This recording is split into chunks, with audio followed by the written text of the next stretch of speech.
خواب کی کئی قسمیں ہیں۔ خواب مبشرات بھی ہوتے ہیں، اطمینان قلب کے لیے بھی ہوتے ہیں۔ بعض خواب وساوس کے درجے میں بھی ہوتے ہیں، بعض دفعہ خیالات بھی خواب کی شکل اختیار کر لیتے ہیں۔ اللہ تعالیٰ اپنی بارگاہ میں قبول فرمائے۔ اچھے خواب بھی اطمینان قلب کے لیے ہوتے ہیں۔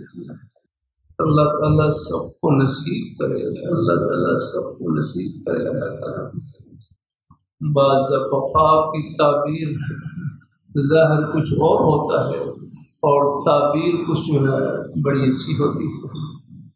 ہمارے حضرت سید نفیس الحسین شاہ صاحب رحمۃ اللہ علیہ امت میں ایک عالم دین تشریف لائے۔ حضرت میں نے خواب دیکھا ہے، بڑا پریشان ہوں۔ میں نے خواب میں دیکھا کہ میرا کتب خانہ جل رہا ہے، عالم دین تھے، ان کے گھر میں کتابیں تھیں، میں بڑا پریشان ہوں۔ خواب کا ظاہر اچھا نہیں ہے۔ شاہ صاحب رحمۃ اللہ علیہ فرمانے لگے اس سے پریشان ہونے کی کیا ضرورت ہے، یہ تو بڑا اچھا خواب دیتا ہے۔